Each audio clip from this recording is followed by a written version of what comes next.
Tonight, let your mind drift gently into a world where the cold is sharper, the nights are longer, and the meaning of Christmas feels older than memory itself. A world where crooked cottages huddle against the wind and the snow settles on thatched roofs like a blessing from a silent sky. And as you breathe slowly, you begin to sense the distant echo of church bells rolling across frozen fields, calling you back into a century where joy is rare, hunger is common, and yet somehow the heart feels warmer than it ever does today.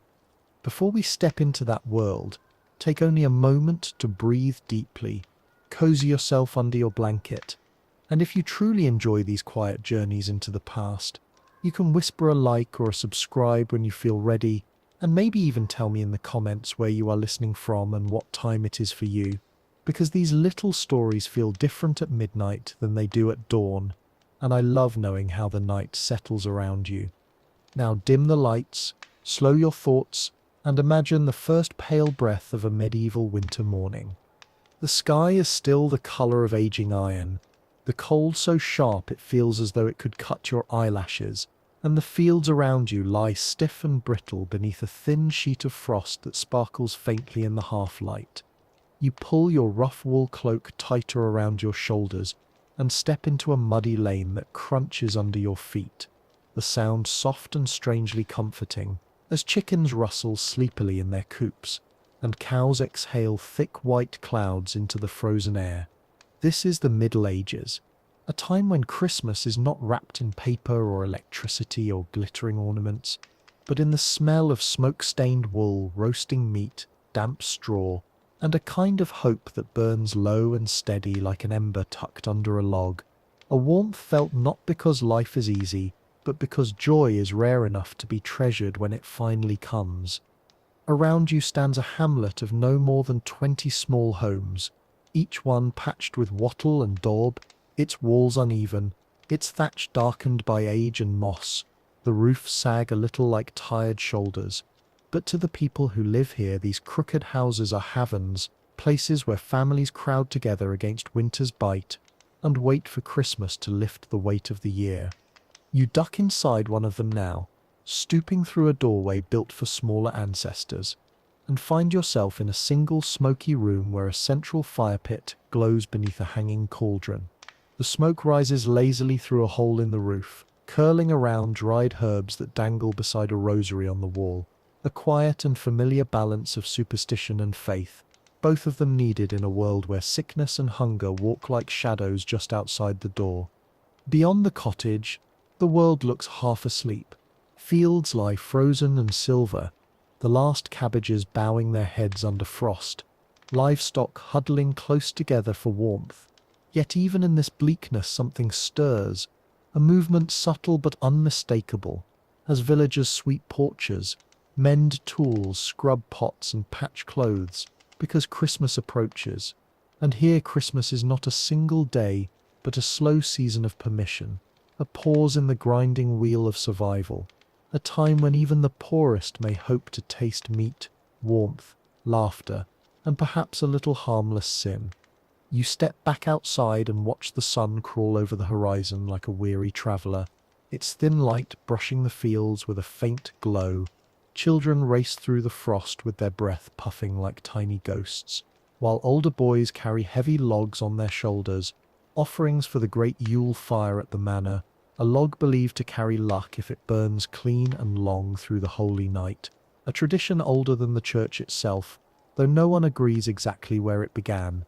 A dog barks, an iron pot clatters, and somewhere the small wooden church bell tolls a single note, a reminder that joy requires prayer, and celebration must walk hand in hand with devotion. Across the lane, the reeve, half mayor, half enforcer, counts the bundles of firewood owed to the Lord, his breath rising in pale streams as he mutters and shivers and looks both proud and exhausted. Yet today no one minds his presence, because for once the village is humming with a kind of hopeful energy, an eagerness that cuts through the cold like a hidden flame. By midday, the square is alive with motion. Women carry baskets of coarse bread dusted with flour, men roll barrels of ale across the frost, the wooden rims knocking dully on the frozen ground. Children follow behind them with wide eyes, hoping for a sweet or a scrap of roasted meat, and even a stray goose waddles boldly through the crowd, pecking at crumbs as if it too senses that the season of want is about to loosen its grip. There is a particular smell in the air now: wood smoke, fat, pine, something green burning where it should not, and the crackling fills your ears in a steady, comforting rhythm, while above you the sky hangs low and grey and swollen with snow, heavy enough to fall at any moment, pressing the whole village into a soft, peaceful hush. Later, as dusk settles slowly like a wool blanket over the earth, candlelight glows from the cottages, flickering behind oiled parchment windows, and you step into another home where a family gathers near the hearth. The father repairs a stool, the mother kneads dough with patient, rhythmic hands, and the eldest daughter hums a tune that may be centuries older than the Christmas story itself, a pagan melody dressed in holy words, the kind of song that once frightened priests, but is now simply part of winter's heartbeat. The fire warms your face, the smell of barley stew fills the room, and outside the snow begins to fall in soft, silent flakes that settle on the world like blessings, muffling every sound until the village feels wrapped in its own gentle dream. You sit with a wooden bowl cupped in your hands, steam rising into the smoky air, and listen to the quiet murmur of the family discussing the days ahead. Church, dancing, games, feasting, and even the grandmother, ancient and bundled in layers of wool, smiles at the thought of music. Somewhere beyond the fields, wolves howl faintly in the night, distant enough not to fear, close enough to remind you where you are. But inside this room, everything feels safe, warm, human, alive. And as you close your eyes for a moment, letting the fire's glow seep into your bones, you begin to understand why this celebration means so much to people who have so little. It is not luxury. It is survival dressed as joy. It is hope disguised as song. It is the stubborn miracle of people choosing warmth in a world built of cold. And so begins the journey toward Christmas Day.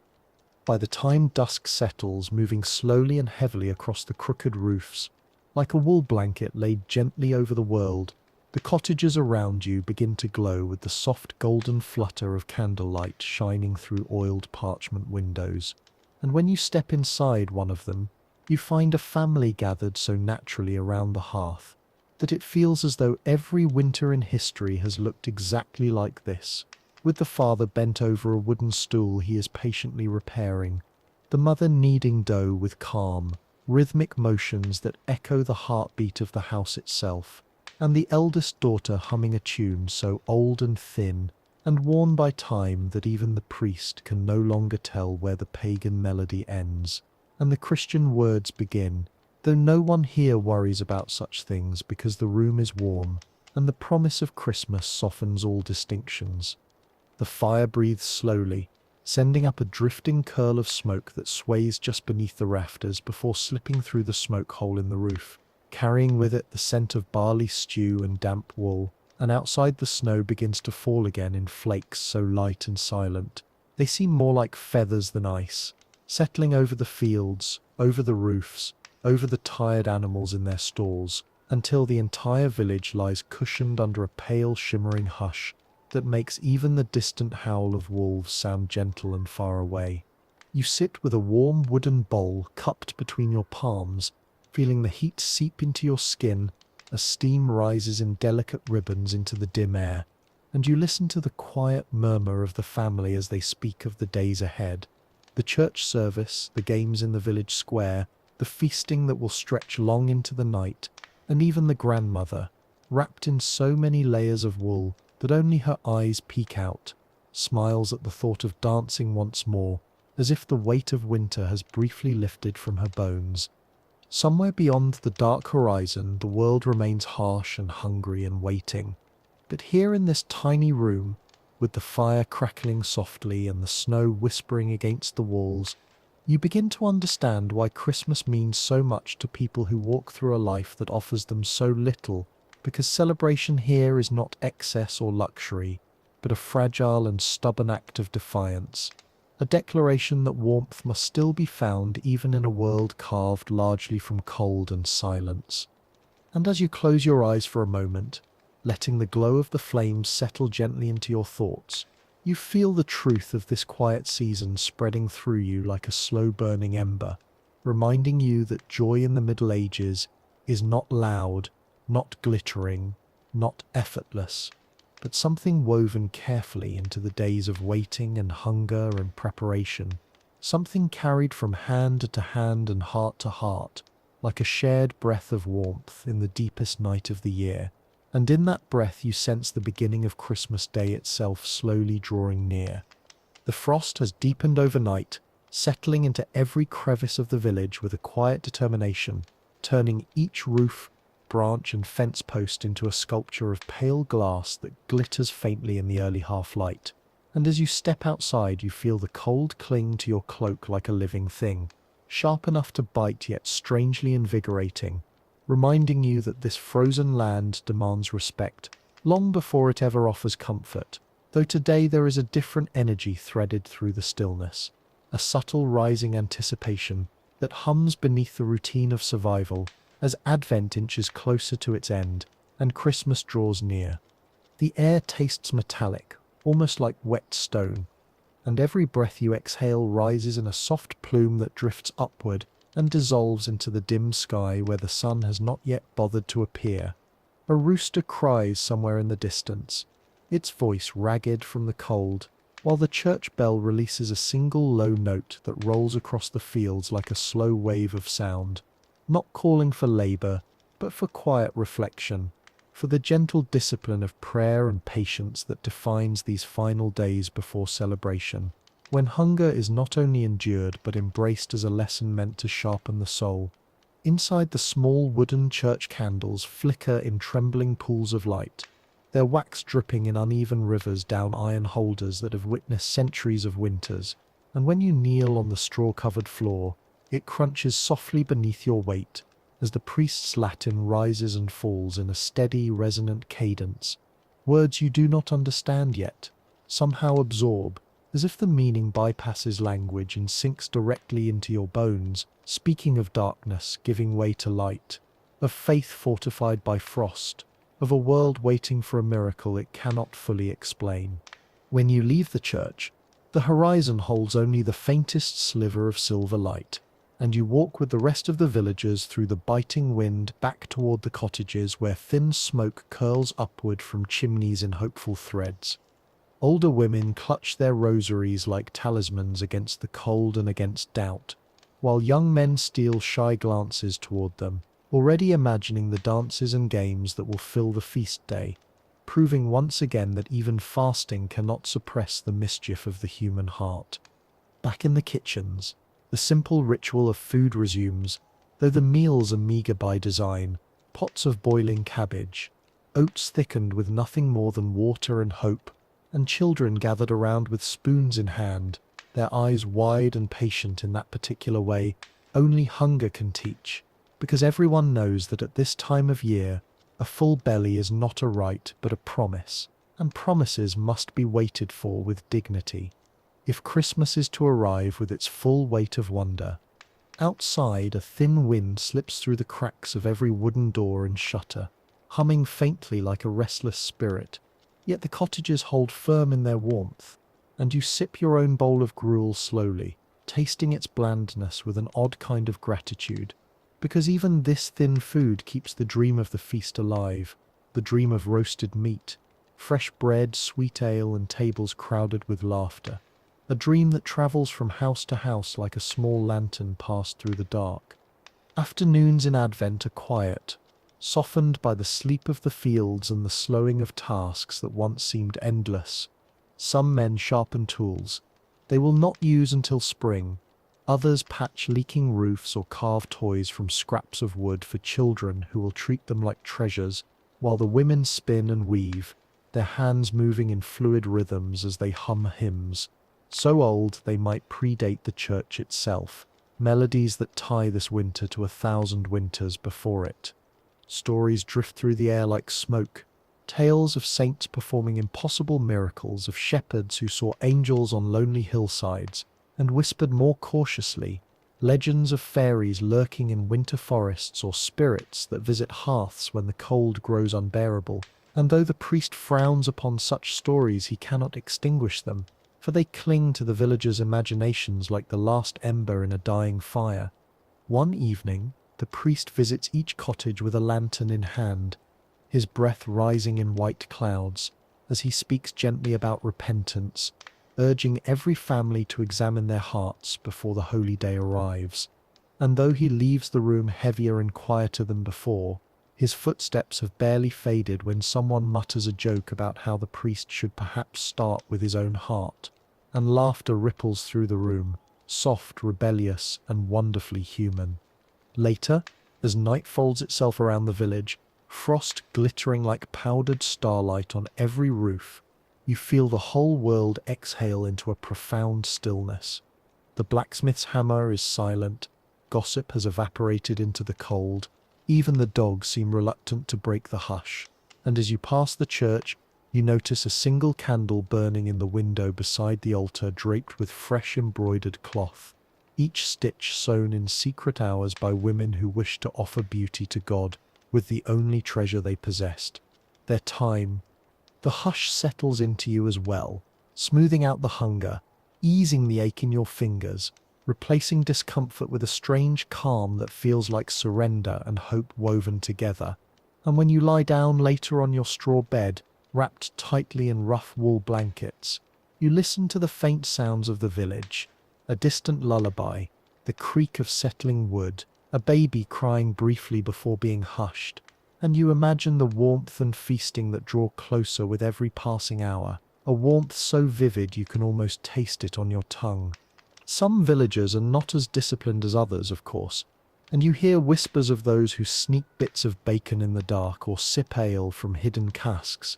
And though the reeve pretends not to notice as long as the priest remains unaware, everyone accepts these small rebellions as part of the season, because even holiness makes room for human frailty, especially in the biting cold of December nights. Tomorrow the priest will bless the candles for the season, melting the old wax into new shapes with the solemn declaration that the light of Advent must burn steadily as a symbol of hope in the darkest days of the year. And as you drift slowly towards sleep, you think of that light not just as flames trembling atop wicks, but as something living in the villagers themselves, thin, tired, shivering souls who somehow persist, laugh, wait, and believe in joy even when the world outside seems sculpted entirely from ice. In your dreams you see food and warmth, hear bells ringing over snowy fields, feel the tug of anticipation rising like a tide, and somewhere in the haze of that dream, a voice whispers that the waiting is almost over, that the frost will hold for only a little longer, and that soon the longest night will give way to celebration. The frost no longer feels merely like weather, but like a second skin stretched over the world, a thin crystalline layer that crackles under every step and clings to shutters, rafters, garden stakes, and the bare black branches of fruit trees that will not wake again until spring. Yet despite this growing hardness in the air, the village moves with a strange, quiet excitement, as if each person carries a secret ember hidden somewhere deep within their wool layers, glowing brighter as Christmas Day approaches. And you sense it too as you step outside into the pale morning and watch the sky slowly lighten into a washed-out winter blue that seems older than time itself.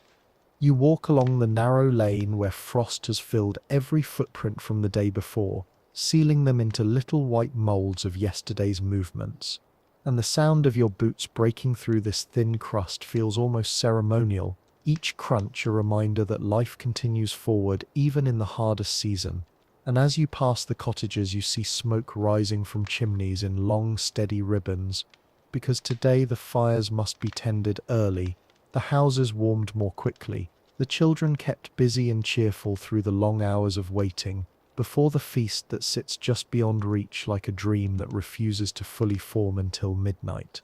Near the edge of the village, a group of boys are gathered in the snow, dragging behind them a ridiculous contraption made from a broken barrel, strapped to 2 pieces of firewood, and they shout breathlessly that today they will catch the Yule pig,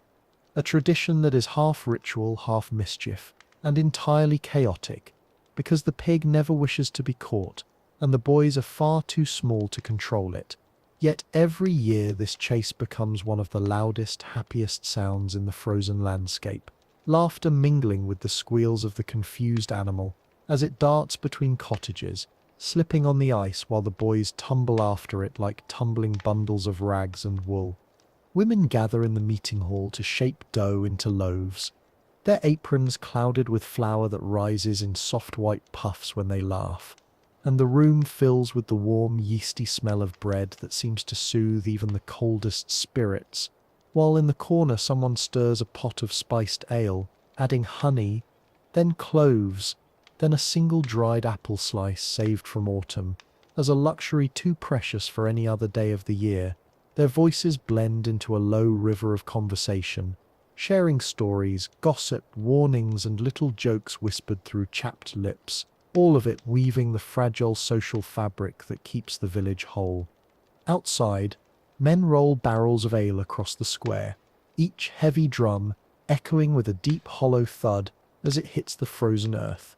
And though their faces are flushed from the cold, their eyes gleam with something like pride, because for once this work is done not for the Lord, nor for the tithe owed to the church, but for themselves and for the feast that is theirs alone to savour, a rare moment in the year when communal joy matters more than hierarchy, more than duty, more than fear. The smithy is louder today as well, the blacksmith heating strips of iron, not for horseshoes or tools, but to craft small decorative hooks and trinkets that will hang above doorways to bless the household through the winter, and his hammer rings out in bright, sharp bursts that seem to challenge the frozen silence of the fields beyond the village. He wipes sweat from his brow despite the cold, a sprig of holly pinned to his tunic, and pauses long enough to grin at you, and mutter in a smoke-rasped voice that it feels like Yule already, as sparks leap from the anvil like tiny orange stars. All around the village a rhythm builds, a current of movement and purpose that winds through every cottage and lane, as though the very ground is humming with anticipation, and even the livestock seem restless, stamping in the straw, snorting into the cold air, rattling the wooden fences that hold them in place, because animals too can sense when something unusual is coming, when the humans are louder, busier, warmer, more alive than usual. By afternoon, the grey sky begins to darken in that slow, heavy way winter skies do, as if evening is descending early out of mercy, and lanterns are lit one by one, hanging from doorposts and dripping wax that freezes almost instantly into milky white beads, and the world takes on a soft golden glow that blurs the edges of hardship and makes even the roughest hut seem inviting. Inside the cottages, families gather around the hearth as they have every night, but tonight the conversations feel different, filled with suppressed excitement and the knowledge that tomorrow the fast will end, the candles will be lit, the carols will rise from every throat in harmonies cracked by cold but rich with longing, and for one precious day the burdens of hunger and tax and survival will dissolve beneath the warmth of shared celebration. As you step back outside, you feel snow begin to fall again, the flakes drifting slowly and lazily through the air, as if unwilling to land, and you lift your hand to catch one, watching it melt almost instantly against your skin, and for a moment the entire village seems to hold its breath in a single suspended silence, the kind that falls only on nights when the world stands on the threshold of something sacred. And in that silence you realize that the heart of medieval Christmas is not the feast itself, nor the carols, nor the flickering candles. It is the waiting, the longing, the hunger, the preparation, the stubborn insistence that even in the darkest season joy must come, that light must be coaxed back into the world through ritual and togetherness and quiet hope. And you feel that truth settle softly inside you like snow on a sleeping field. The night before Christmas feels unlike any other night of the year, not because it is louder or brighter, but because it moves with a trembling stillness, a kind of breathless waiting that settles over the village like frost settling onto a window pane, delicate and inevitable. And as you walk along the narrow paths between the cottages, you sense that every soul, whether half asleep by the fire or whispering prayers in the dim church, is suspended in the same quiet anticipation, held gently in the soft grip of a centuries-old promise that tomorrow will be different, warmer, fuller, brighter, even if only for a fleeting day. Inside the cottages, the hearth fires burn low but steady, glowing like small heartbeats at the center of each home,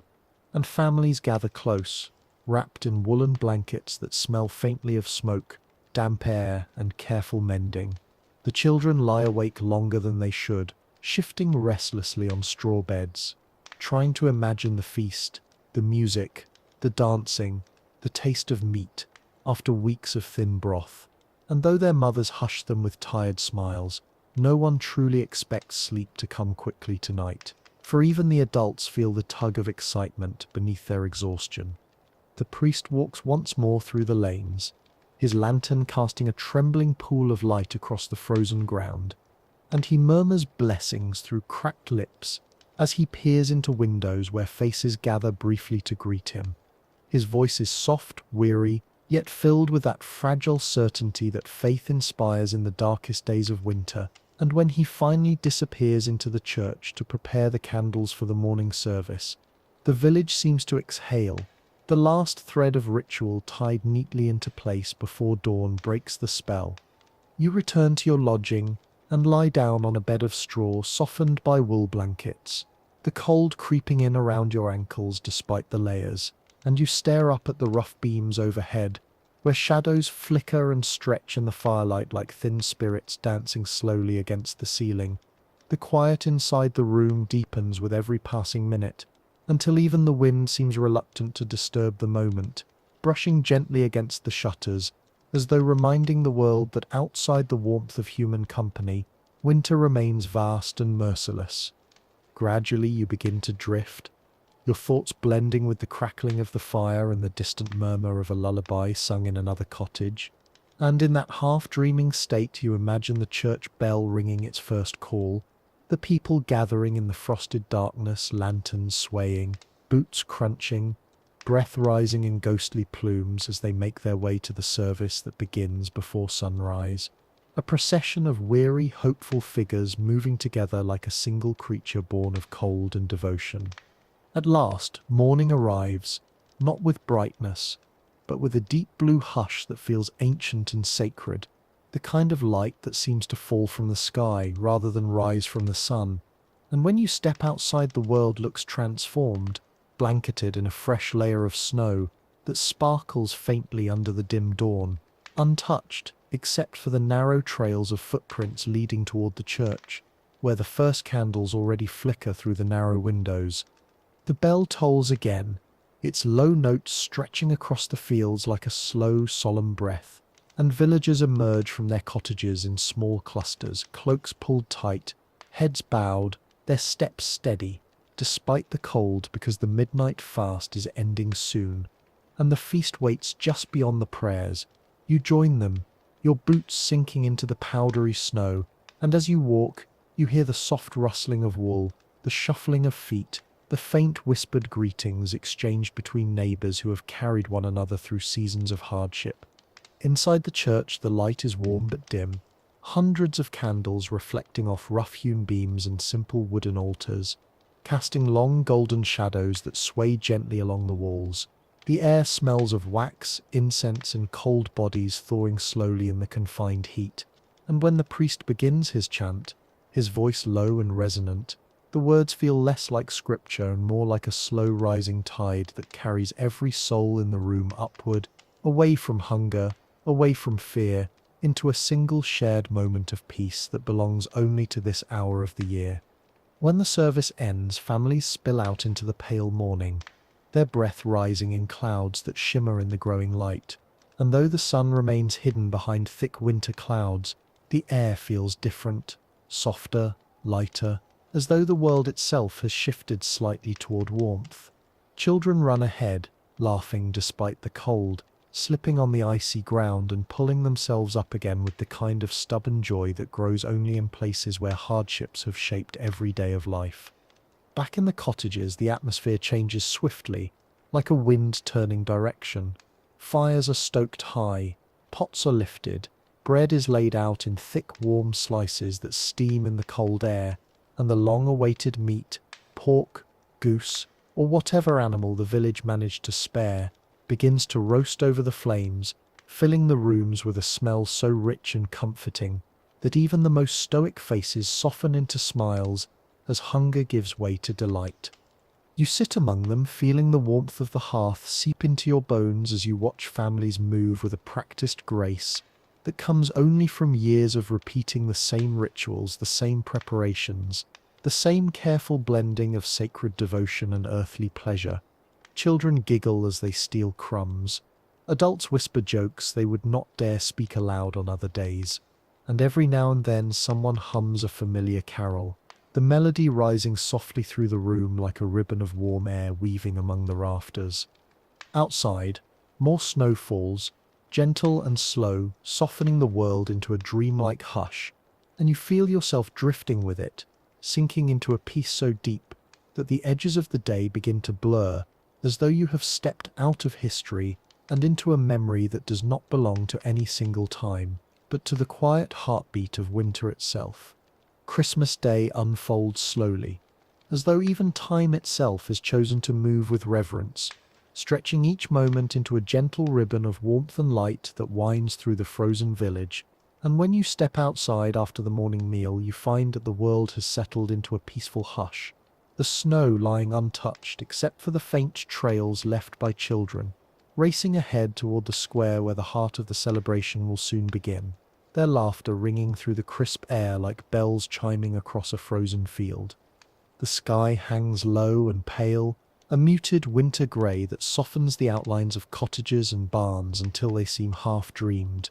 But the people bring their own colour to the day, women in wool dresses dyed with faded roots and herbs, men in cloaks patched with years of careful mending, children wrapped in scarves too long or too short, their faces flushed pink from the cold and from excitement. For today they are not bound by daily chores or the constant hunger of winter, but by the simple joy of being alive on the holiest day of the year. In the centre of the village, the great Yule log has been set upon a stone hearth built especially for the feast, its bark still rough with frost, and as the men arrange smaller branches around it, the priest steps forward, holding a candle blessed at dawn. His breath rises in soft plumes as he mutters the familiar prayer, and when he touches the flame to the edge of the log, a hush falls over the crowd, everyone leaning closer as the first delicate curl of smoke spirals upward, then another, then a crackling burst of flame that glows golden against the pale morning light. The villagers cheer softly, not loud, but warm, like a shared exhale, and the fire begins to grow, feeding upon the dry wood, casting a wide circle of heat that soon draws people closer until they stand shoulder to shoulder, soaking in the warmth as though it were a blessing poured directly into their bones. Children hold out their hands to the flames, their eyes wide with wonder, and mothers pull them back gently when the heat grows too intense, though their smiles betray no scolding, only joy. Nearby, long wooden tables, rough planks laid across barrels, are already filling with food, steaming dishes carried from cottages with careful pride, thick loaves of bread with cracked golden crusts, roasted pork dripping with juices, salted fish laid out on wooden boards, and small sweet treats made from honey, nuts, and whatever dried fruits a family managed to save for this single day. For people who live their lives in scarcity, this abundance feels like a miracle, and it is treated as such, each dish placed with reverence, each portion shared with deliberate generosity that binds the village tighter than any law or lord's decree. As the feast begins, the air fills with the soft clatter of wooden bowls, the murmur of contented voices, and the irresistible aroma of roasting meat mingling with smoke from the Yule fire, a scent that will linger in clothes and hair for days, embedding itself into memory as firmly as any carol or prayer. You sit among them, your bowl warm in your hands, watching as elders tell stories of winters long past, their voices rising and falling like the rhythmic sway of tree branches in a wind that has not yet come. Children chase each other through the snow, their feet kicking up white powder that sparkles in the pale light, and every so often one of them slips, rolls, or tumbles, only to leap up again laughing, their resilience as boundless as the cold is unforgiving. The village dogs join in, barking with excitement, their tails cutting happy arcs through the air, and even the livestock seem more energetic today, the cows lowing from their pens as though participating in the celebration with their own deep, slow voices. Later, when the initial hunger has been satisfied and the tables have thinned, the games begin, simple yet cherished traditions passed down through generations. Wrestling matches in the snow where young men tumble and grunt, while the older women laugh behind their hands. Blindfold chases where children shriek with delight as they spin, stumble, and crash into drifts of snow. And the ancient hoodman's game, a chaotic tangle of laughter and flailing limbs that no one ever truly wins, though everyone claims victory. Music soon rises through the crisp air, not from instruments carved with skill or decorated with precious metals, but from the simplest tools, a drum made from stretched hide, a flute whittled from ash wood, a fiddle whose strings buzz faintly in the cold, and yet these humble sounds blend into a melody so warm and bright.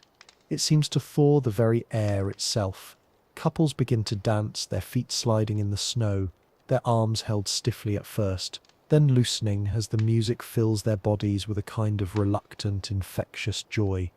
Even the priest, trying to remain dignified, cannot entirely resist the rhythm, and though he does not join the dancing, a small, reluctant smile creeps across his face as he watches his flock celebrate the birth of Christ with such unrestrained humanity, a reminder that holiness thrives not only in silence and candlelight, but also in laughter, community, and warmth shared among people who depend on one another for survival.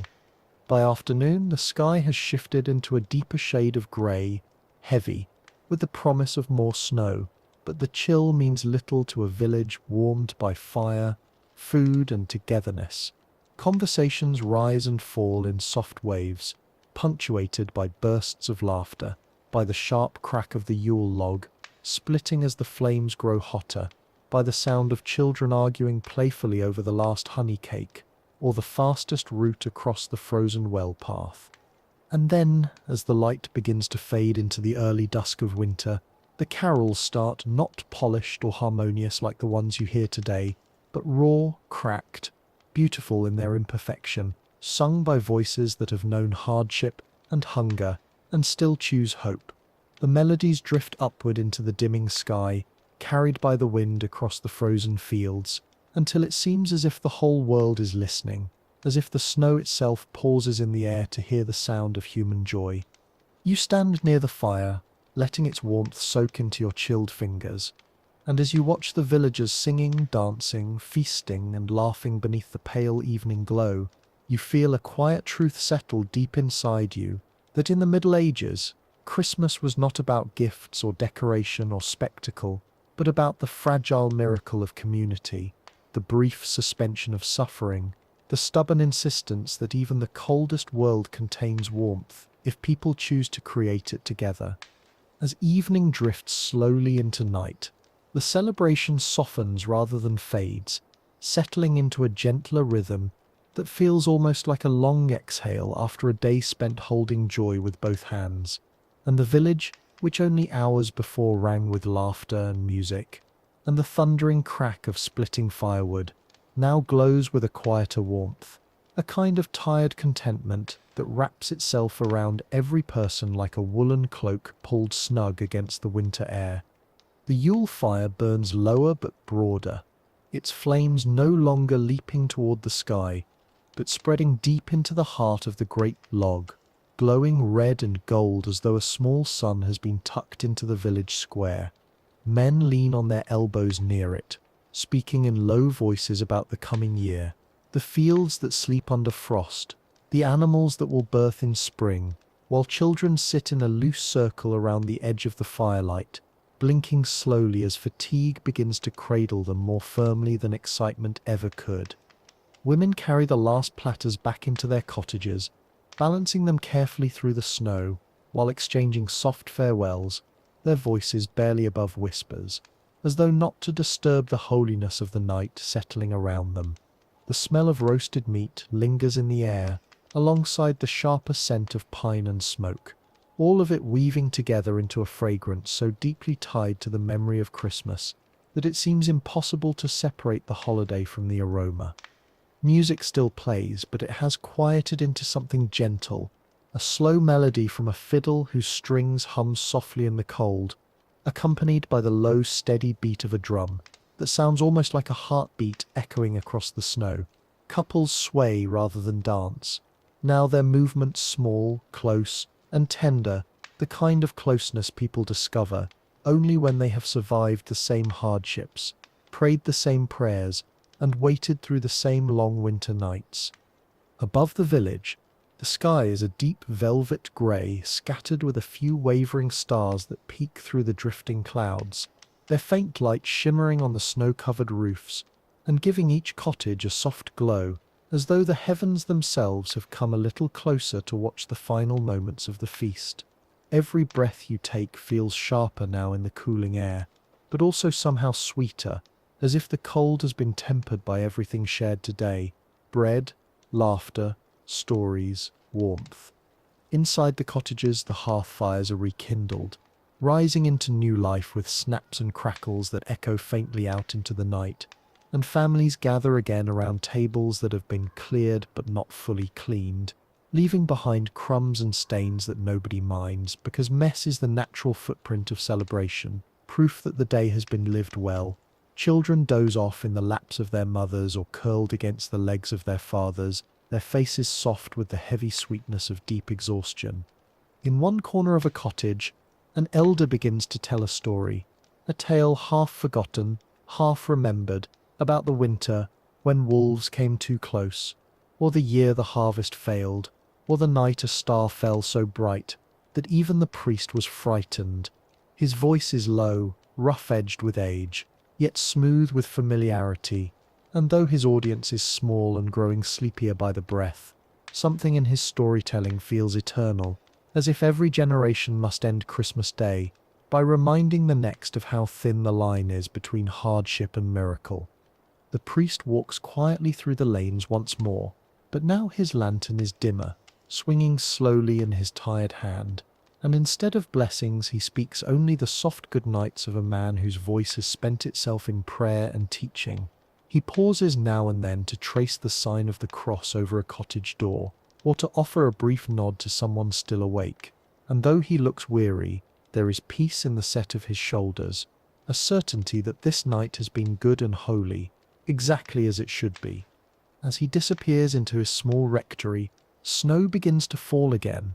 the flakes drifting lazily in spirals that glint in the firelight of the dying Yule log. They settle on cloaks, on hair, on rooftops, on the embers that sizzle softly as each snowflake meets its brief, bright end, and soon the whole village gleams under a fresh dusting of white, softening footprints, covering the remnants of the feast, and tucking the day's noise into a tender silence. You step outside once more before returning to your sleeping place, and the world feels impossibly quiet. The kind of quiet that presses gently against your ears and makes every breath seem louder than it should be. The only sound is the faint creaking of a wooden sign caught by a slow breeze, and even that sound feels distant, like the last note of a song floating away into the night. You wander past the church, its windows glowing dimly with the last candles left burning inside, their flames trembling like tiny souls in the draught. And you pause there for a moment, letting the stillness wash through you. The sense of peace is so complete that it becomes almost physical, settling over your shoulders, your chest, your thoughts, until you no longer feel like an outsider observing a medieval Christmas, but like someone who has always belonged here, in this frozen world warmed by human closeness. When at last you return to your straw bed, the blankets thick around you, the cold numbing your toes only slightly before the warmth begins to gather, you close your eyes and listen to the night breathing outside the walls, a low, deep quiet that feels ancient, and you allow yourself to sink into it, letting your final waking thought drift gently through your mind like a snowflake. That even in the darkest winters, no matter the century, people have always found a way to carve a small, bright space out of the cold, to gather around a fire and call it holy, to eat, to sing, to laugh, to remember why life is worth enduring. And with that thought, the village of the Middle Ages finally drifts into sleep, wrapped in snow, in silence, and in the soft glow of a miracle that has nothing to do with gifts and everything to do with warmth. As the night deepens, pressing its velvet darkness gently against the thatched roofs and frost-rimmed windows, the village slips into a state of rest so complete that it feels almost like the world has stopped turning for a few precious hours, and you lie there on your straw bed, listening to the faint settling sounds of the cottage, wood contracting in the cold, embers shifting softly in the hearth, someone breathing slowly beneath a wool blanket, and the quiet grows so thick and soothing that it draws you deeper into drowsiness with every passing moment. Outside, the snow continues to fall in slow drifting spirals, each flake descending with the unhurried grace of a feather freed from a wing, and this steady snowfall muffles every sound that might have broken the calm, burying footprints, softening hard edges, blanketing the world in a whiteness, so gentle it feels as though the village is being tucked into bed by the winter night itself, sealed safely away from hunger, fear, and toil for just a little while longer. Somewhere in the distance a dog barks once, the sound sharp but quickly swallowed by the snow-thickened air, and then everything returns to silence, except for the muted whisper of wind brushing lightly against the cottage walls, a wind that does not bite as it did in the previous nights, but glides by softly, respectfully, as though even nature recognizes the holiness of this quiet after a day of warmth and celebration. The Yule log in the village square has burned down to a deep red bed of coals, glowing faintly through the falling snow like the last heartbeat of a small sun, and though no one remains outside to tend it now, the fire continues its slow, stubborn warmth in the cold, a symbol of blessings meant to endure through the long winter. And some villagers believe that if the ember survives until morning, the coming year will be gentle, or at the very least a little less cruel.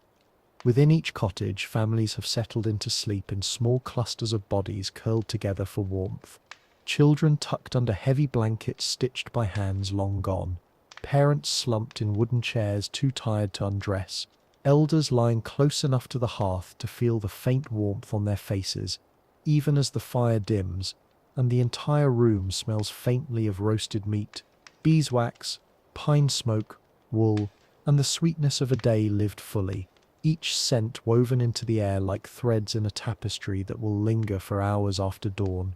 You shift slightly under your blanket, hearing the straw rustle beneath you, and your thoughts drift lazily, lingering on the images of the day, the children playing in the snow, the music echoing across the square, the laughter rising like sparks from a fire, the carols sung in cracked but earnest voices, the shared food that tasted richer because it was rare, the warmth of bodies gathered close, the relief in the elders' eyes as they watched another Christmas safely reach its end. And these memories settle around you like the snow outside, gentle and comforting. Above the village, the clouds part briefly, and a sliver of moonlight spills down through the opening, brushing the snowy roofs with a pale silver shimmer that makes the entire place look enchanted, as if a storybook illustration has come to life. And though no one except perhaps a wandering night bird witnesses this glimmer, it feels like the world's quiet acknowledgement that this night holds something sacred beyond words or rituals. As you drift further into sleep, your breathing slows to match the calm around you, and the rhythm of your heartbeat syncs with the soft pulse of the fading embers, and you feel an immense stillness settle over your thoughts, a stillness only a winter night can create, the kind that makes even the cold feel kind. the kind that reminds you that moments of peace, however brief, are vital threads in the fabric of survival. Somewhere beyond the horizon, dawn is preparing its faint blue light, but it will not arrive for many hours yet, and the village rests unhurried, wrapped in the thick silence of fresh snow, and in the fragile warmth that lingers after a day of joy hard won. Within this cocoon of quiet, the people who have faced so much hardship find temporary refuge, and the night watches over them like a patient guardian, ensuring their dreams drift gently, instead of breaking under the weight of tomorrow's struggles. And so Christmas in the Middle Ages ends not with spectacle or fireworks or gifts torn open in haste, but with the slow, peaceful surrender of a weary village to sleep, the gentle rustle of straw, the sigh of a cooling hearth, the whisper of snow brushing against roofs, and a single, enduring truth folded into the darkness, that even in a world shaped by cold hands and harder fates, warmth appears whenever people gather close, share what little they have, and let love, in all its humble forms, hold back the winter for one more night. As the final hours of the night pass, the village sinks even deeper into its quiet dreaming, and the snow continues to fall without urgency, layering itself gently over rooftops, fences, the churchyard cross, the cooling embers of the Yule fire, smoothing the sharp lines of the world, until everything looks softened, rounded, and impossibly peaceful, as though winter itself has paused to cradle this moment with careful hands, so it will not break under the weight of the coming days. Inside the cottages the air has cooled but not unkindly, the last heat from the hearth mingling with the thick wool layers wrapped around sleeping bodies, and you can hear the soft breathing of those around you, slow, steady, rhythmic, a kind of shared lullaby whispered through the small room, and this quiet human music blends with the faint creaking of wood as the cold settles deeper into the beams, creating a harmony so subtle you only notice it when you allow yourself to sink fully into stillness. Every so often one of the animals outside shifts in its pen, a soft snort or shuffle reaching your ears, muted by the snow-drunk air, and even these small sounds feel comforting, reminders that life persists in every corner of the village, that warmth does not belong only to humans, but rises from the breath of cows, the fluff of chickens, the soft bodies of sheep curled together beneath thatched shelters where frost clings to the edges, but kindness reigns within. The moon has dipped behind a thick curtain of clouds again, leaving the night in a silvery dimness that feels neither dark nor light, a dreamlike half-space between waking and sleep. And if you listen closely, you might swear you hear the distant sigh of the forest beyond the fields, ancient trees groaning softly under the weight of the snow, their voices older than the village, older than the faith sung in the chapel hours before, tied to a world where winter ruled without mercy, and humans huddled in caves, praying for the return of the sun. Your own thoughts drift like lazy flakes of snow, circling slowly, landing softly, dissolving before they can fully take shape, and you feel the warm heaviness of contentment settle into your limbs, a calm so deep it seems to anchor you gently to the bed of straw, as if the night itself has reached out to quiet every restless part of your mind and tuck you safely into the silence it guards so fiercely. Somewhere across the village a baby stirs and whimpers briefly, only to be soothed by a mother's familiar touch, and the sound, though faint, spreads through the stillness like the smallest ripple across a frozen pond,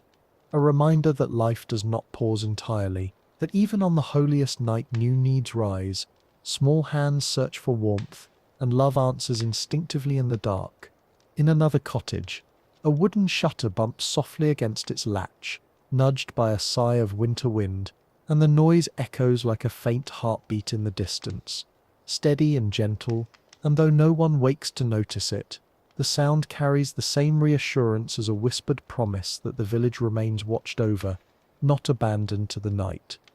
The priest, having finally surrendered to sleep, lies bundled tightly in his simple bed, his fingers curled loosely around the edge of his blanket as though holding on to one last thread of ritual, and even in slumber, His face carries the solemn peace of a man who has witnessed both suffering and joy, and understands that both are woven into the tapestry of every winter. His small candle left burning in the window flickers low but never fully dims, its wick holding on to the last spark with quiet determination.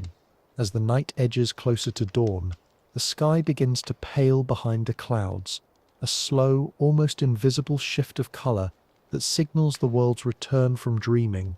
And though the village does not yet stir, there is a subtle change in the air, a faint lifting of the darkness, a soft awakening under the snow, the promise that morning will soon slip over the horizon like a whisper of light. You feel it too, this gentle transition, the moment when sleep is deepest yet nearest to breaking, the fragile space where dreams blur into waking thoughts. And in that space you realize that Christmas is not just the feast or the games or the singing. It is this, the peace that wraps itself around a tired world and lets it rest without fear, the rare gift of a night where hunger sleeps, warmth lingers, and every soul is held quietly in the cradle of winter. And then, in the faintest breath of pre-dawn, just before the roosters call and the first child rises with sleepy eyes and tangled hair, a soft glow spreads beneath the clouds, illuminating the snow-draped village in a tender blue light, and the world begins once again to stir into life, carrying with it everything the night preserved, the warmth, the closeness, the hope. As the first fragile strands of morning settle over the village, the world awakens not abruptly but with a long, slow sigh, as if dawn itself is reluctant to disturb the perfect stillness that has blanketed the night, and through the dim blue haze of early light you begin to see shapes emerge, rooflines softened by snow, chimneys exhaling thin ribbons of smoke, the faint outline of the church steeple rising like a quiet sentinel over the sleeping cottages. Inside your own shelter, warmth still clings to the air in a soft, fading glow, the last remnants of the hearth mingling with the body heat of those sleeping near you. And when you lift your head slightly from the straw, you can hear the gentle shifting of blankets, a soft snore from someone too deeply carried by dreams to notice the changing light, and the rustle of a child turning in their sleep with a sigh that sounds like contentment tied to the very edge of waking. You lie there for a moment, letting your eyes adjust to the muted brightness filtering through the parchment-covered window, and you take in the comforting mess left behind by yesterday's feast, a wooden plate with crumbs still clinging to its edge, a cup tipped slightly on its side, a piece of cloth draped over the back of a chair, all small relics of joy that refuse to be tidied away too soon. In the Middle Ages, nothing good is taken for granted, and the remnants of celebration are treasured almost as much as the celebration itself. Beyond the walls of the cottage, the village begins to stir with the smallest sounds, a rooster clearing its throat into a defiant crow, a dog shaking snow from its fur outside a stable door, a distant creak of a wagon or a shutter nudged by the early wind, and each noise gathers slowly into a faint, rising murmur that builds like the first notes of a familiar morning hymn. The priest is likely the first to fully rise, his breath steaming, as he tends the small flame that has burned overnight in his window, coaxing it gently back to steady life. Because in this world the light is more than illumination. It is a ritual, a symbol, a reminder that even in the deepest winter, the promise of renewal continues to glow, fragile but unbroken, flickering but faithful. And when he steps outside to check the church door, the snow beneath his boots crunches crisply, marking the first new footprints of the day. In other cottages, mothers begin to wake, rubbing sleep from their eyes as they pull shawls tightly around their shoulders, stirring the embers in their hearths until orange sparks rise like tiny fireflies, and the first ribbons of warmth crawl slowly into the room. Soon they will prepare breakfast, simple, small but enough, and they will wake their children with gentle touches, brushing snow from their hair left by the cold draughts that sneak through cracks in the walls. Fathers, still heavy with the fatigue of work and celebration, stretch stiff limbs and sit up slowly, staring for a moment at the dim glow of the hearth, as though reminding themselves that today, like yesterday, carries its own quiet holiness, not of feasting, but of gratitude. The kind that fills a home after a night of safety, warmth, and peace. You step outside, drawing your cloak closer as the cold kisses your face with a sharpness that feels almost refreshing after the close air of the cottage, and you look out over the village transformed by dawn. The snow glitters faintly under the muted sky. Each cottage wears a white cap, and the trees at the edge of the fields stand like silent witnesses wrapped in frost, their branches etched with delicate patterns that seem almost too beautiful for a world as rough as this.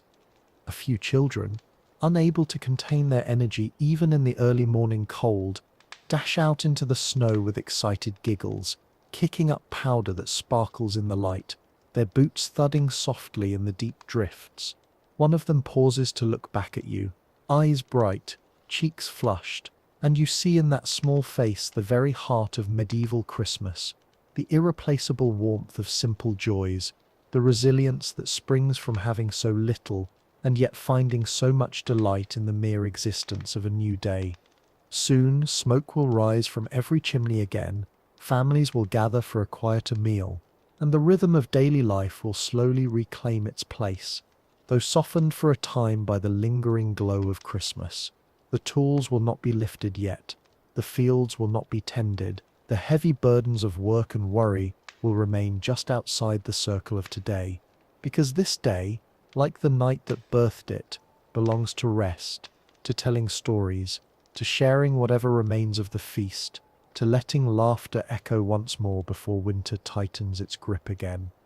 And as you stand there, watching the village wake under the pale winter sky, you feel a profound stillness settle into your chest, a reminder that in this ancient world Christmas is not confined to an hour or ritual or a single night of joy. It stretches gently into the morning after, into the quiet moments of gratitude, into the soft footsteps in the snow, into the way people gather a little closer, speak a little kinder, breathe a little deeper.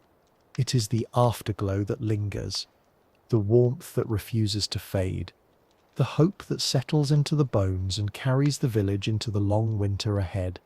As the morning unfolds with the slow patience of winter, the village moves into the gentle rhythm that always follows a day of celebration, a rhythm softened by the memory of feasting and laughter, by the lingering warmth of shared company, and by the sense that for one brief span of time, the world allowed itself to be kind. The air is still cold enough to sting the skin, but it carries none of the sharp desperation of the days before the holiday. Instead, it feels cleansed, quiet, almost tender, as though the snow that fell through the night has wrapped every hardship in a soft white stillness. People step outside their cottages one by one, their boots sinking into powder that rises around their ankles, and they greet each other with smiles that are small but genuine, the kind of smiles that come only after burdens have been set down for a moment, and you can hear snippets of conversation drifting through the cold air, questions about how well the roast turned out or whether the children slept deeply after their excitement, remarks about the beauty of the snowfall or the brightness of the morning light peeking through the clouds like a blessing. In the square, the Yule fire has burned down to a mound of warm embers cloaked in ash, still pulsing with a faint inner glow, and a few villagers gather around it to warm their hands, their breath rising in soft plumes, as they talk quietly about the bits of celebration that linger, the songs that echoed late into the night, the dances that ended in breathless laughter, the stories told by the elders that made even the sternest listeners smile. They poke gently at the coals with long sticks, watching as deep red sparks flare briefly and then fade, as if the fire is remembering its own brightness from the day before. Children, their energy restored by sleep, and perhaps the last crumbs of honeyed treats, run through the snow chasing one another, their shouts lively but not wild, softened by the hush that still blankets the village. They stop occasionally to scoop up handfuls of snow, packing it into loose shapes that crumble in their gloved fingers, and some of the smaller ones look toward the forest with the curiosity that only children feel after a magical day, wondering if the woods themselves celebrated Christmas under the moonlight. The priest emerges from the church holding a broom made from bundled twigs, sweeping the snow away from the doorway with slow, measured strokes. The motion seems less about clearing the path and more about preserving ritual, as though every task today is meant to be performed with intention, quiet and steady, no rush, no strain. When he pauses to lean on his broom, he looks out over the village with an expression that is neither stern nor weary but calm, satisfied, perhaps even proud in a quiet way. It is not often that his people get to forget their suffering, and he knows how precious such moments are. Inside the cottages, the fires have been rekindled with a new brightness, and families prepare a simple morning meal from what remains of yesterday's abundance. Pieces of bread warmed on hot stones, slices of meat cut thin to make them last, cups of warm milk or watered ale shared without hurry. The tables are less crowded now, the feast mostly gone, but there is no sense of disappointment. Instead, there is gratitude, a gentle recognition that enough is a gift in itself. As you sit near the hearth, listening to the crackling of fresh logs and the soft clinking of wooden bowls, the oldest woman in the house begins to hum a tune. It is not a carol nor a hymn, but a winter lullaby that seems to drift out of her without thought, a melody older than the church, older possibly than the village itself, and as she sings it, the younger members of the family pause in their tasks, letting the notes wash over them like warm broth on a cold morning. Her voice is thin but steady, and the song carries the memory of hundreds of winters, reminding everyone that while the cold always returns, so do the songs and the stories and the small kindnesses that weave life together. When the meal is finished, the men and women begin clearing the table, stacking bowls in neat piles, brushing crumbs onto the floor to be swept later, but their movements remain unhurried, almost ceremonial, as though they are savouring the last moments of the holiday before the weight of daily labour slowly returns. No one discusses the fields yet, or the animals, or the repairs that need doing. Those conversations will come later, but for now the morning belongs still to Christmas, to rest and togetherness.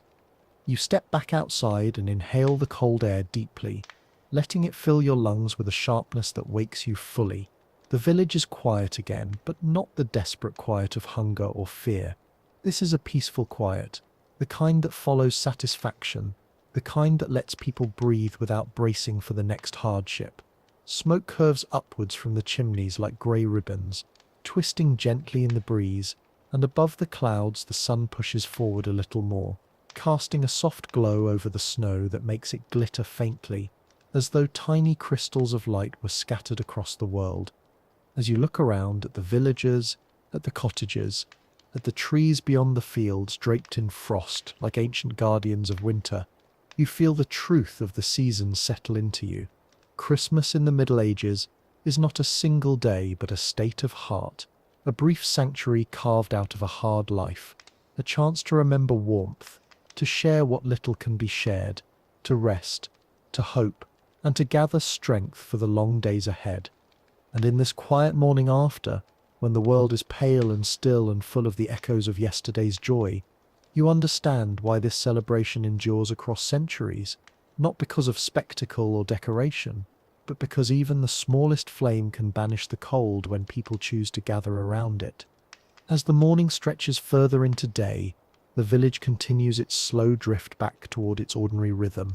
but the change is subtle, softened by the lingering glow of celebration, the way quiet embers continue to radiate warmth long after the flame itself has died. The snow still lies thick over the roofs and lanes, glistening faintly whenever a cloud thins enough to let a pale shard of sunlight slip through, and the air carries that gentle metallic crispness that follows a cold starlit night, a reminder that the world outside the holiday remains harsh, yet also strangely beautiful in its stillness. Children begin gathering again near the village square, not with the wild abandon of yesterday's games, but with the softer energy of a morning after excitement. They build small forts from compacted snow, carve shapes with sticks, and chase one another in uneven paths that leave whimsical trails behind them, and their laughter rises in bright bursts that momentarily lift the hush of the day, like birds taking sudden flight from the branches of a frost-laden tree.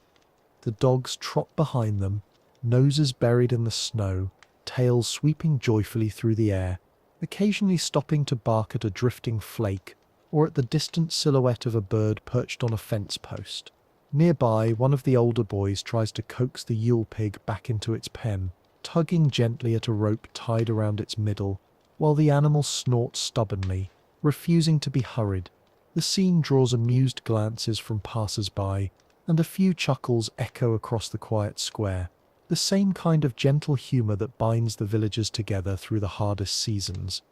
In the cottages, women begin washing the wooden bowls and platters used for the feast, their hands dipping into warm water that sends small curls of steam into the chilly air. They scrub patiently, sometimes pausing to exchange a quiet word or a fond memory of yesterday's festivities, and the scent of scrubbed wood mingles with the faint fragrance of drying herbs hanging from the rafters, a comforting reminder that life, though simple, is held together by countless small rituals of care. The men gather in small groups near the embers of the Yule fire, discussing the weather, the depth of the snow, the condition of the animals, and whether the frost will bite deeper in the coming nights. They speak not with dread, but with calm acceptance, seasoned by years of winters endured and survived, their voices low and steady, threaded with the quiet resilience that comes from knowing hardship as an old companion rather than a sudden enemy. At the church, the priest steps outside to shake the loose snow from the roof of the small porch, the broom in his hand swaying with each deliberate stroke. When he pauses, leaning slightly on the handle, he looks out over the village with a serene expression, his breath forming little clouds that vanish quickly into the cold air, and in his stillness there is a quiet recognition that the sacredness of Christmas lingers even after the prayers have been spoken, resting gently on the people as they return to their lives. The sound of a fiddle drifts faintly from one of the cottages, its music soft and unhurried, perhaps someone practicing a melody remembered from last night's dancing. The notes rise and fall in a smooth, melancholic arc that blends beautifully with the morning hush, like a gentle echo of joy filtered through the lens of winter calm. For a moment the tune hovers in the air, warm enough to make the cold seem less sharp, yet delicate enough not to disturb the snowy peace that blankets the village. You find yourself walking along the path that winds toward the edge of the fields, where the snow lies untouched, except for a few tracks left by a wandering fox or a brave hare, and as you stand there gazing across the frozen expanse, you feel a deep sense of clarity settle into your mind, a kind of quiet understanding that rises only after moments of intense joy have softened into reflection. The landscape stretches out before you like an unbroken sheet of white linen, peaceful yet humbling in its vastness, reminding you that winter is both a test and a teacher, shaping the hearts of those who endure it. The clouds shift slightly, allowing a muted glow of sunlight to brush over the village, lighting the snow with a faint golden tint that seems to pulse gently across the rooftops and fields. And in that soft illumination, the cottages appear warmer, the smoke rising from them more hopeful, the people moving through the day with a gentleness that is rare in times of scarcity. As you watch, a group of villagers gathers near the well, taking turns drawing water in slow, careful movements, the rope creaking softly as the bucket dips and rises. The water steams faintly in the cold air, catching the light in a way that makes it shimmer briefly before settling into the wooden pails. They speak quietly as they work, offering kind words, bits of advice, or simply sharing the silence, and this sense of togetherness broadens the warmth that still hums through the village. You realize then that Christmas has not ended. It has simply changed shape, slipping into the quiet morning like a lingering breath, carrying its warmth forward into the daily rituals of life, reminding everyone who wakes beneath this pale sun that joy does not vanish when the feast ends, but lives on in the small acts of care, the soft conversations, the shared tasks, the way people meet the cold with united hearts. And so the village continues through the morning, wrapped not only in snow but in the gentle afterglow of a sacred holiday, moving at a pace that feels both restful and renewed, breathing in the cold with steady resilience, and stepping into the rest of winter with a warmth that no frost can fully extinguish. As the day progresses, the sun, though pale and distant, climbs a little higher behind the clouded winter sky, illuminating the village not with brilliance, but with a soft, silvery glow that turns the fresh snow into a kind of quiet mirror, reflecting the calm that has settled over the land. The hours move slowly, stretching gently into one another, and the weight of Christmas still lies over everything like a warm blanket, smoothing out the hard edges of daily life and replacing urgency with the tender ease of a shared pause. A few villagers begin to tidy the remnants of yesterday's festivity, gathering stray branches from the Yule fire, brushing snow from benches, and carrying leftover scraps of food to the animals, who nuzzle gratefully at the unexpected treats. These tasks are performed without haste, each motion deliberate, unhurried, almost meditative, as though everyone understands that returning too quickly to the grinding rhythm of survival would somehow disturb the fragile peace that the holiday has brought. Near the church, a pair of young women shake wool blankets free of snow, sending sparkling particles drifting into the air like tiny shards of glass caught in the light. Their chatter rises softly, punctuated by quiet laughter, the kind that rolls easily from one person to another, warmed by the memory of dancing, of shared bread, of the flickering candlelit service that began the holy day. Their cheeks are red from the cold, and their braided hair is dusted with frost, but their faces carry that unmistakable glow that lingers in people who have spent a night wrapped in community and warmth. A group of older men gather at the edge of the square, leaning against a low stone wall as they speak in low voices about the months ahead. How the snowpack will affect the river, whether the cattle look strong enough to endure the deep winter, when the first signs of spring might dare to show themselves. Their tone is quiet but steady, not filled with fear but with the calm knowledge of men who have weathered many winters and learned to read the world through frost and wind and the stubborn persistence of life beneath it all. Inside the cottages, the scents of breakfast have faded, replaced by the smell of drying clothes draped near the hearth and the faint trace of pine that still clings to the garlands, some families hung in their doorways. Children sit on the floor carving shapes from bits of wood left over from the feast preparations, their fingers nimble and sure despite the cold, creating small horses, birds, or abstract forms that only they can recognize. Their quiet chatter fills the room like birdsong, light, soft, endlessly comforting. In one home, an elderly grandmother sits near the fire with a spindle in her lap, drawing out threads of wool with slow, practiced motions. Her hands, though stiff with age, move rhythmically, guided by decades of repetition. As she works, she murmurs a story to the youngest child curled beside her, a tale about a star that guided travelers through a vast winter long ago, or perhaps a story about a miracle seen by shepherds on a night just like this one. Her voice blends with the crackle of the fire, turning the tale into something warm enough to cling to. Outside, the world has grown even quieter. As the afternoon settles in, few birds fly in this season, but once in a while a raven glides overhead, its black wings stark against the muted sky, and its call echoes strangely across the snowy fields, a reminder that even in winter the land is not lifeless, merely sleeping, conserving its strength for the spring that lies hidden beneath the frozen earth. You walk a little further from the cottages toward the open fields where the snow lies deep and untouched, and you pause to look back at the village. From this distance, the smoke rising from the chimneys looks like thin grey thread stitching warmth into the sky, and the whole settlement appears small but resilient, a fragile cluster of life pressed gently into the vastness of winter. The sight fills you with a sense of reverence, not for grandeur but for endurance, the quiet heroism of continuing through seasons that ask so much and give so little in return. As the light begins to fade once more, the cottages glow softly through their windows, each one a small island of warmth in the expanse of cold, and the sounds of evening begin to rise. The squeal of a hinge as a door opens, the soft call of someone gathering children inside, the clink of a pot being lifted onto the hearth, the murmur of voices sharing stories or prayers, or simply the comfort of being together in the dimming day.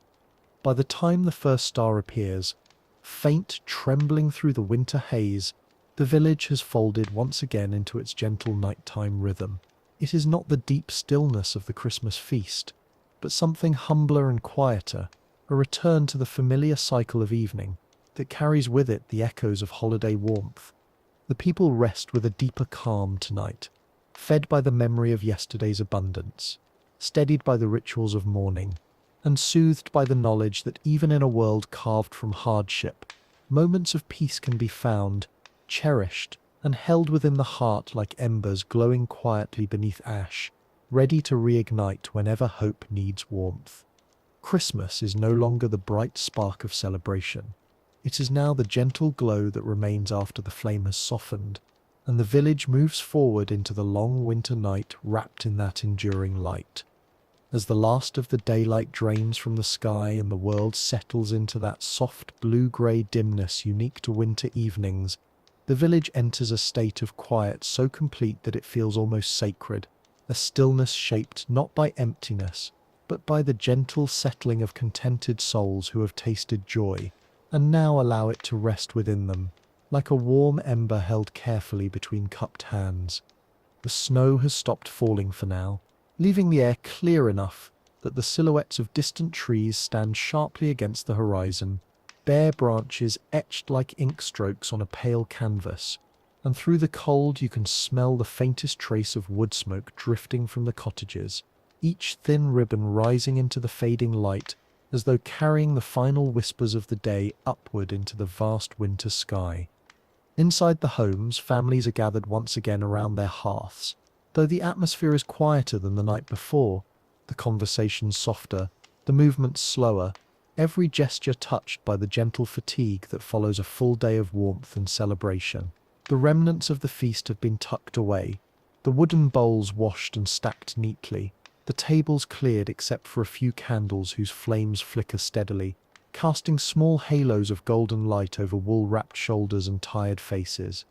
In one cottage, a father sits carving a new handle for a cooking pot, his knife gliding carefully along the grain of the wood. His youngest child sits at his feet tracing patterns in the ashes near the edge of the hearth, humming a tune from yesterday's carols in a voice barely above a whisper. The mother mends a tear in a blanket, her needle dipping gently in and out of the fabric, and though her eyes blink heavily with sleep, the smile on her lips suggests she is thinking back on moments from the celebration. The dancing, the laughter, the fleeting sight of her children eating until their bellies were warm and full. In another home, the eldest grandmother tells a story of winters long ago, when the snow piled so high that people dug tunnels between cottages, or of a feast when a travelling merchant brought oranges from lands so distant they felt like myth.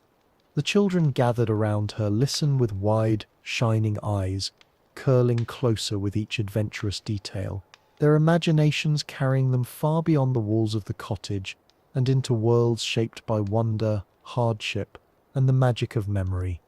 Outside, the village dogs have curled into small nests beneath overhangs or beside stable doors, their noses tucked under their tails, their fur dusted lightly with frost where the cold has settled. Occasionally one of them lifts its head at a distant sound, an owl calling from the forest edge, the wooden creak of a shutter shifting in the wind.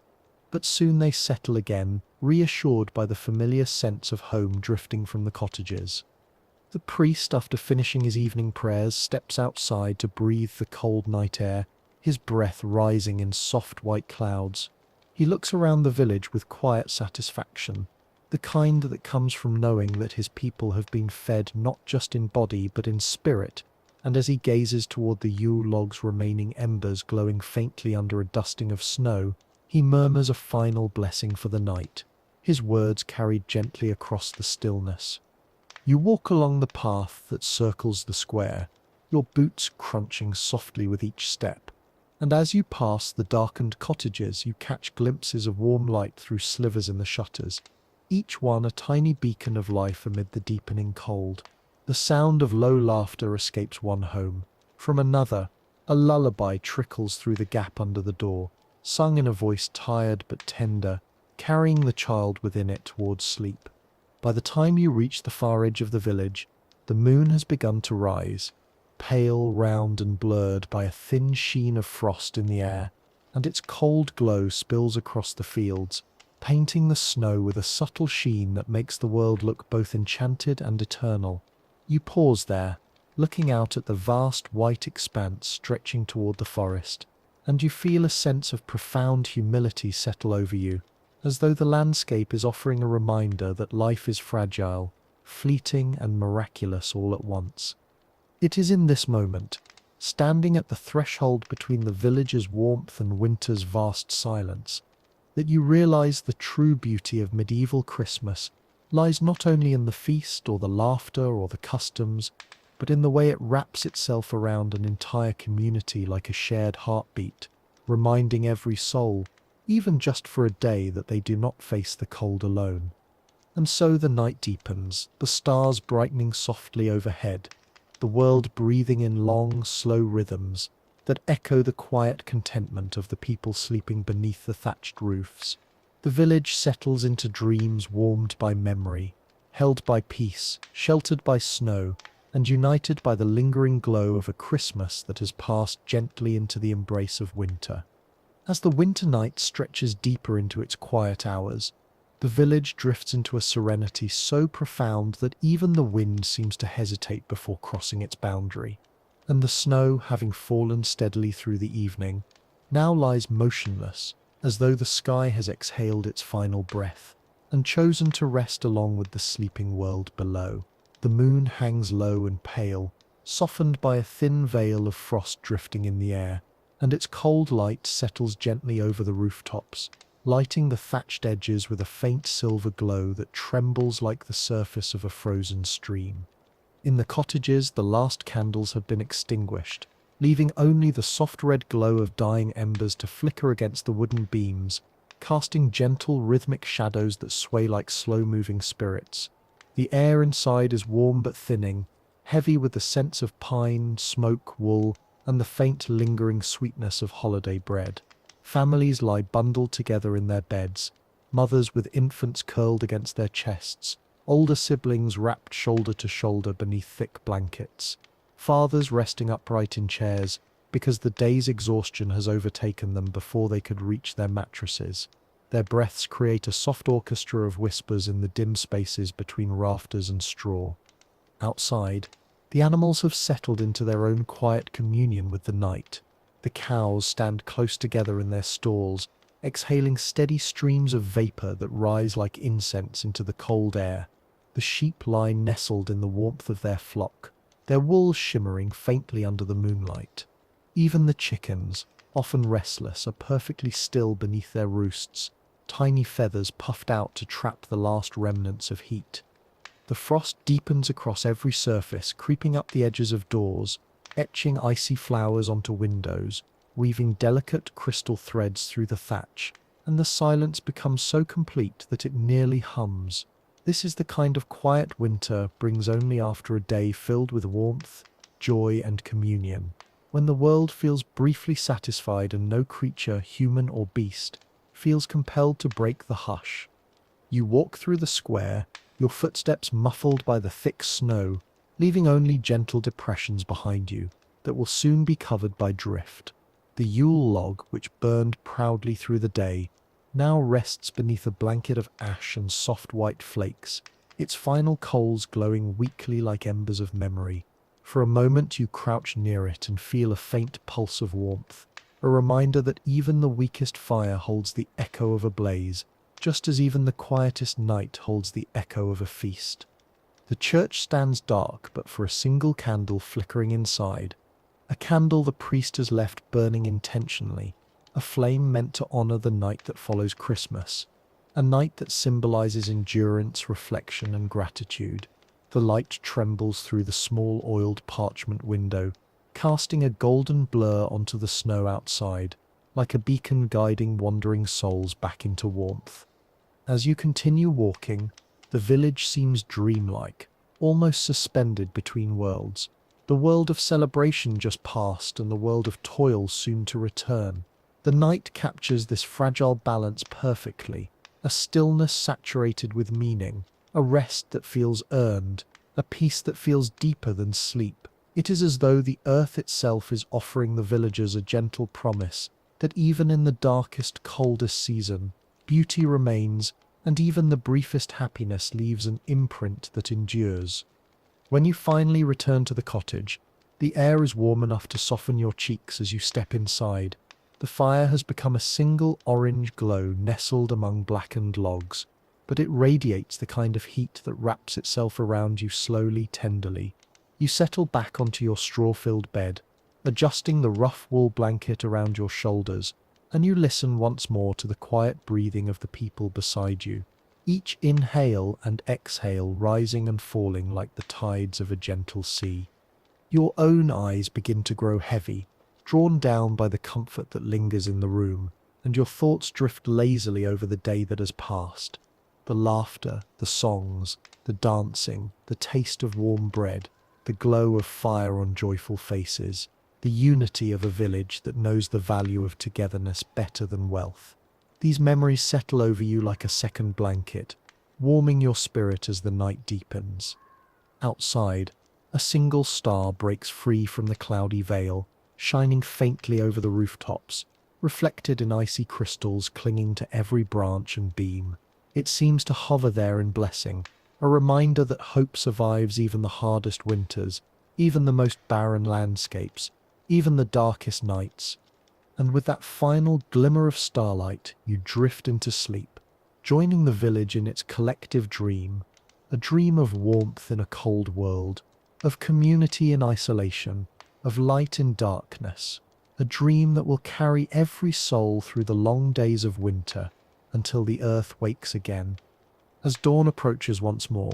the sky begins to pale in slow, delicate layers, a faint wash of blue pressing gently against the fading darkness,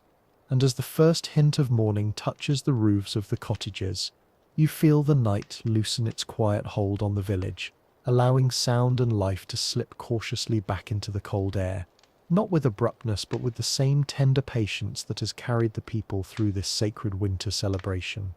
Inside the cottage, the fire stirs faintly as someone pokes at the embers, coaxing them back into warmth, and the soft glow spills into the dim room where families begin to stretch beneath their wool blankets, rubbing sleep from their eyes as they rise into the quiet morning after Christmas, their movements gentle and unhurried, as though they are reluctant to break the final threads of a dream that still lingers in the air.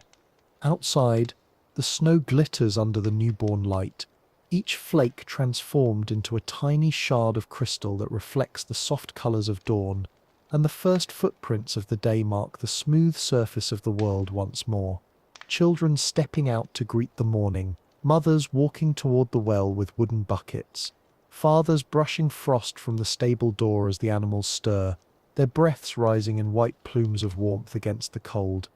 The church bell rings once low, slow, resonant,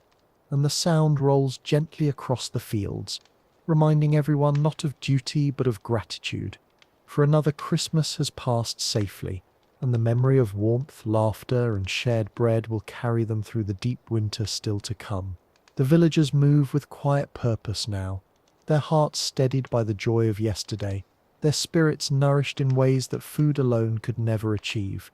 As you stand at the edge of the square watching the village slowly return to life, you feel an immense calm settle into your chest, a calm that has nothing to do with abundance or comfort, but everything to do with the steady resilience of people who have weathered countless winters and still find reasons to gather, to sing, to hope. In their simple celebrations lies a truth far older than any carol that joy, even when humble, is a form of strength.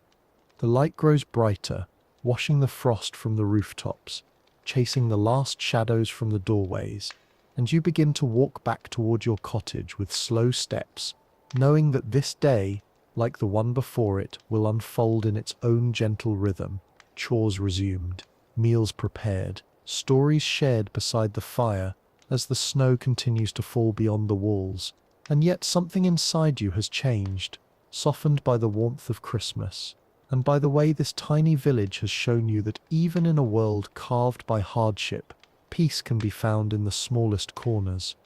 You pause once more before stepping inside and look out over the white fields stretching into the horizon, untouched and endless under the morning sky, and you let the moment settle deep within you. The cold air, the soft light, the quiet awakening of a community bound by necessity but uplifted by tradition. It is a scene that feels both fleeting and eternal, like the breath of winter itself. And as the door closes gently behind you and the warmth of the hearth reaches out to greet you, you understand that this is the true ending of Christmas in the Middle Ages. Not a grand moment or a final burst of celebration, but the quiet carrying of its warmth into the days that follow, the steady beating of hope beneath layers of snow, the knowledge that even in the coldest season, the human heart can make its own fire. With that thought resting gently in your mind, the story settles into silence, wrapping itself around you like a blanket, and the village fades softly into the snowy landscape, leaving you with a last lingering sense of peace, deep, quiet, enduring.